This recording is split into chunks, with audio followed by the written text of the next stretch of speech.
It really feels like we're all just constantly pushing this massive, impossibly steep boulder up a hill. Oh, completely. Every single day. Right. Like you wake up early, you try to optimize your morning routine, you hustle at work, and it's like you're trying to micromanage absolutely everything. Yeah, your career trajectory, your relationship. Your entire future.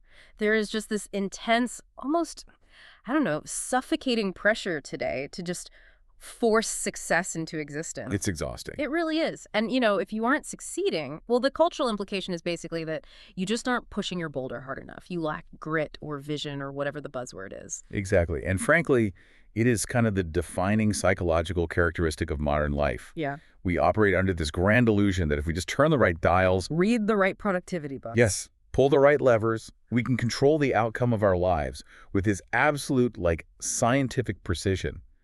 But the reality is, the universe rarely cooperates with our spreadsheets. No, it definitely doesn't, which is why today's deep dive is honestly a massive breath of fresh air. It really is. It's a harsh reality check, but I think a really necessary one. We are going to explore a pretty profound philosophical concept today to help you, the listener, find a solid anchor in all this daily chaos. I love this topic. Me too.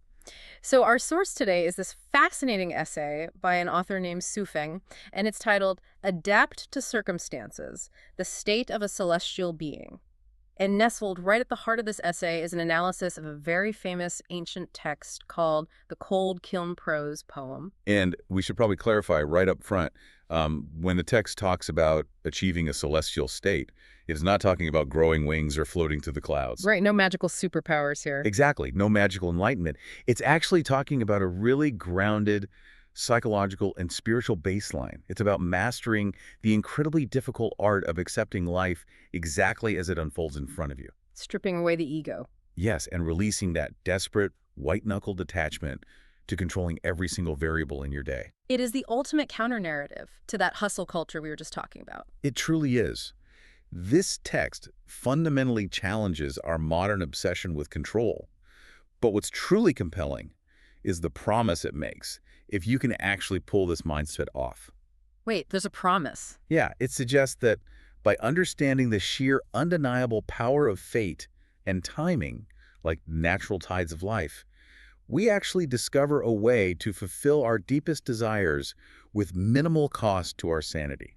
Okay, wow. You don't have to break yourself against the rocks if you simply understand how the current flows. Okay, let's unpack this because the essay uses some really brilliant imagery from the Cold Kiln Prose poem to illustrate just how little control we actually have, regardless of how gifted we might be. Oh, the animal comparisons. Yes, it sets up these amazing contrasts in the animal kingdom. So think about a centipede. It has 100 little legs, all frantically moving at once. Just burning energy. Right. But despite all that biological machinery, it cannot outpace a snake that has absolutely no legs at all. Such a wild visual. Or look at a rooster. It has wings, it has feathers, it has all the biological equipment for flight, but it cannot outfly a simple crow. Yeah. And a horse might be bred and built to run 1,000 miles, but without a rider to direct it, it just stays still. What's fascinating here is how the text frames the concept of circumstances overriding inherent traits. The visual of the centipede frantically pumping 100 legs while the snake just effortlessly glides past it. It's such a striking metaphor for the absolute unpredictability of life. It really is. The snake isn't working harder than the centipede. Yeah. It simply has a different nature that interacts with the environment more efficiently in that specific moment. It makes me think of having a top-of-the-line sports car, but you are stuck in endless gridlock traffic on a Tuesday morning. Oh, that's a perfect analogy. Right. The machine itself is incredibly capable. It has this massive engine, perfect handling, a beautifully designed chassis. But the environment simply says no. You're not going anywhere. Exactly. The traffic dictates your speed, not the engine. But I have to ask, does this mean our inherent tools and talents don't actually matter at all?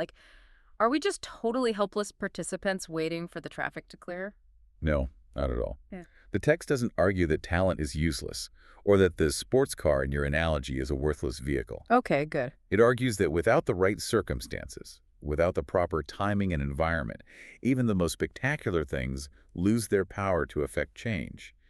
The text actually points out that without the right conditions, Even the sun and the moon lose their brilliance behind clouds. Oh, right. And without the proper season, grass and trees simply cannot thrive, no matter how healthy the soil is. Yeah, I mean, you can't plant a seed in the frozen tundra of winter, yell at it to grow, and then get mad at the seed when it doesn't sprout. Precisely.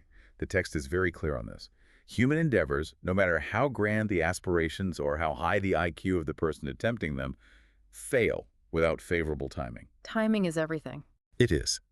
Without harmony, waters churn with endless waves. Without fortune, all your bustling activity is just that centipede spinning its wheels. It's a deeply humbling realization that talent is really only one part of the equation, and quite often it is the smaller part. So if talent and hard work aren't guaranteed to win the day, what about being, a genuinely good person? Yeah. Because the poem doesn't just stick to animals and weather. It points out how this exact dynamic plays out in human history. Yeah, and it gets pretty dark. It really does get dark. It forces the reader to confront the sheer, undeniable unfairness of the universe. It does. It pulls no punches. Like it brings up Yuan, who was this historical figure known for his immense virtue and profound goodness, and what happened to him. He died tragically young. Exactly. Meanwhile, you have a guy named Daozi, who was this notorious, ruthless bandit who lived completely without righteousness. And he lived an incredibly long, comfortable life. Right. Or look at the military leader Han Xin. Talk about whiplash. This guy went from living in absolute poverty, literally lacking 3 meals a day, to suddenly holding the Jade Seal of Command and leading armies. The highest heights. But then, just when he reached the pinnacle, his luck declined, and he was killed by treachery. See, the author is systematically dismantling the idea of a meritocracy here. We desperately want to believe that good things happen to good people and bad things happen to bad people. It's how we make sense of the world. Right. Or that brilliant strategists always win the battle. But the text reminds us of hidden dragons lying concealed among ordinary fish and brilliant warriors going completely unrecognized in their old age. Just totally ignored. Yes, the swings of fate are wild and completely indifferent to human notions of fairness. I am not going to lie. If you really sit with that, it sounds incredibly chaotic and almost depressing. It can feel that way, sure. The righteous die young, the bandits thrive, and the brilliant are left sitting by the river fishing. If my success or failure is just this giant, preordained lottery dictated by the environment and timing, how are we supposed to live with that? It's a tough pill to swallow. Why even try to be virtuous or capable if the snake is just going to glide past me anyway? That is the most natural reaction, isn't it? It feels like nihilism. But the text anticipates that exact despair, and it answers it with a core principle that really holds the entire philosophy together. Okay, what is it? It says, true virtue remains unswayed by wealth or poverty. Wait, true virtue remains unswayed? I mean, that sounds wonderful on a motivational poster, but how does someone actually maintain their dignity when they are literally starving, or when their life's work goes completely unrecognized? Well, it requires completely separating your internal worth from your external circumstances. Which is easier said than done. Oh, absolutely. But the text mandates the preservation of your dignity. Regardless of the hand fate deals you, it acknowledges reality. It says your clothes might be tattered. Your face might very well show the sorrow and exhaustion of your circumstances. You are allowed to feel the cold. You don't have to pretend it doesn't suck. Right. But your heart, your internal baseline of who you are, must remain calm and composed. Because if you let the external world dictate your internal value, you are entirely at the mercy of that random lottery. Exactly. The text makes this brilliant observation about human character to back this up. It points out that a noble soul who suddenly finds themselves in absolute poverty remains upright. They don't lose themselves. No, they naturally carry their dignity because their worth wasn't in their bank account. On the flip side, a newly rich person, someone who stumbled into wealth or fame without developing their character, might still act insecure, petty, or arrogant, showing the marks of their unrefined beginnings. Money doesn't buy class, basically. Essentially, yeah. The money didn't buy them a virtue, and the poverty didn't strip the noble soul of theirs. Here's where it gets really interesting, because this isn't just abstract philosophy or ancient history. The person writing this philosophy actually lived through the most extreme whiplash of fate imaginable. Oh, his story is unbelievable. He experienced both ends of the spectrum in a single human lifetime. It is the ultimate rags to riches story. The contrast in the author's own life is just staggering. It is. The author describes his absolute lowest points with brutal honesty. He talks about dwelling in Luyang, literally begging for food during the day and sleeping in a broken, abandoned kiln at night. A dirt oven, essentially. Yeah, he is freezing, his clothes barely cover him, he is starving, and he notes something deeply painful. He was universally despised by everyone around him. Just treated terribly. But he specifically recognized that he was despised not because his soul lacked worth, but entirely because his miserable circumstances made him look pathetic to society. But then, the pendulum of fate swings in the completely opposite direction. A massive, monumental swing. He goes from sleeping in a broken dirt kiln to standing in the high court of the empire. It's incredible. He ranks above millions of people. He talks about commanding robust men who carry whips for him and graceful women presenting him with wine. He owns thousands of boxes of fine silk and has access to endless delicacies. He reaches the absolute pinnacle of societal success. And this is where we really have to look closely at his attitude. Like, how does he process this massive transition? Right, because in our modern culture, if a startup founder goes from eating instant ramen in a freezing garage to ringing the bell at the New York Stock Exchange as a billionaire. They usually write a book about their grind set. Exactly. They talk about how their genius brain and their relentless hustle cracked the code to the universe. But this author is remarkably humble. He explicitly denies that his success was solely his own doing. Yes. He writes, let me get the quote, "People say I am noble, but this is not solely of my own doing. It is the result of time, fortune, and destiny." That's huge. He absolutely refuses to take the credit for his massive success, just like he refused to take the blame for his massive poverty. And this raises a really important question for all of us. If we accept that we shouldn't let extreme poverty or extreme wealth define our worth, how do we actually handle the extremes of life when they happen? Yeah, how do we live it out? Well, the author experienced the very bottom and the very top, and his conclusion is this stern psychological warning.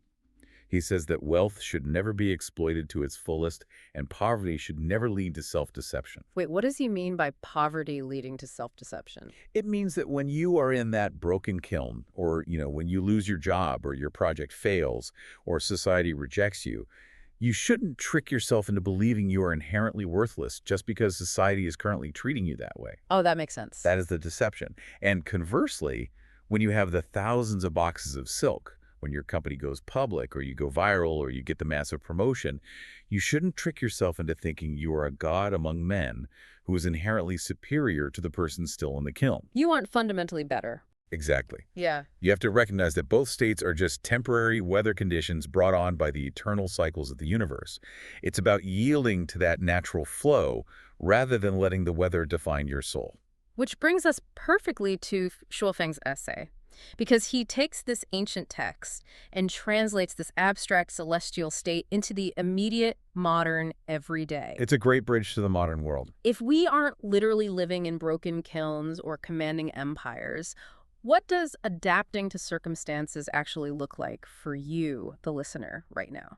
Shuofeng's modern synthesis is wonderfully practical because he starts with the most basic, inescapable element of daily life. What is on your plate? Literally your food. Yes. He says that if you are presented with a lavish, incredibly expensive banquet, you savor it, you enjoy it completely. Of course. But if all you have in your kitchen is basic sweet potato soup or simple steamed cornbread with pickled vegetables, you eat that without a single word of complaint. And not just tolerating it. Right, genuinely finding it delicious. That is the practice of adapting to circumstances. I mean, I like sweet potato soup, but every day. That takes real discipline. It does. And he expands this out to your environment and your social life, too. He talks about finding profound peace. Whether you find yourself living in a frozen tundra where mere survival takes all your energy, or in an endless summer without seasons. Anywhere you are. Yeah, it means being perfectly content if you live your entire life in one single place without ever traveling far and not spending your days constantly longing for the exotic vacations you see other people taking. Oh man, the social aspect is huge, especially today. He talks about being equally cheerful whether you are surrounded by companions and vibrant interactions, or if you find yourself in a decade of absolute solitude. That's a hard one. Very hard, whether you live in a bustling, noisy metropolis or a totally remote mountain village. It is about embracing life's ironies. It is the radical acceptance of yearning for one specific outcome but receiving another. As Wu Feng puts it, yearning for Rome but ending up in New York. I love that line. Can you find peace in New York? Or will you spend your entire life bitter and resentful, that the street signs aren't in Italian. Yeah. And then he gets to what I think is the ultimate, most difficult test of this entire philosophy, especially in the age of social media. Oh, definitely. He says true contentment is watching others build grand mansions, drive luxury cars, walk down red carpets, and achieve absolute world renown. And feeling absolutely no envy. None, remaining completely unmoved, not even feeling undue admiration, just peace. It is the ultimate neutralization of the ego. So what does this all mean? I have to ask the pragmatic question here because this is where I get stuck. Sure, lay it on me. If I am completely unmoved by the luxury cars, and I am perfectly, blissfully happy with my sweet potato soup and my solitary mountain village, Oh, why would I ever try to achieve anything? oh. Doesn't this philosophy just completely kill human ambition? Doesn't it turn you into a passive participant just floating through life, waiting to die? That is the most common and honestly the most dangerous misunderstanding of this philosophy. Okay, correct me then. If we connect this to the bigger picture, we find the crucial aha moment of the entire text. Contentment is not giving up. It is not apathy. Contentment is the absolute, necessary foundation for actual progress. Wait, you have to explain the mechanics of that. How does accepting sweet potato soup lead to progress? Think about the cognitive toll of the alternative. If you are constantly raging against your circumstances, if you are obsessed with why you aren't in Rome or why your neighbor has a better car, your mind is clouded with anxiety, envy, and desperation. You're just stressed all the time. Exactly. That chronic stress consumes massive amounts of cognitive bandwidth and emotional energy. You are frantic. You are making bad decisions based on a desperate need for control. Right, you are exhausting yourself fighting the traffic instead of just driving the car. That's exactly it.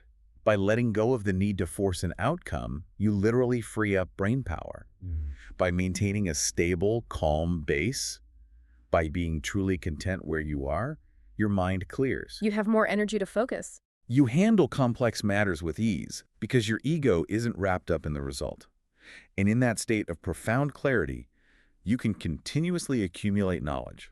You can quietly, persistently build your skills, waiting patiently for the right opportunity without the desperation that causes most people to burn out. Wow, it's like a battery quietly storing up a solar charge. The battery isn't angry that the sun goes down at night. It isn't jealous of the flashlight that is currently turned on. Oh, that's a great way to put it. It just exists, passively accumulating energy day by day, Yeah. so that when the power finally goes out and its specific time comes, it is fully charged and ready to light up the room. That is a perfect analogy.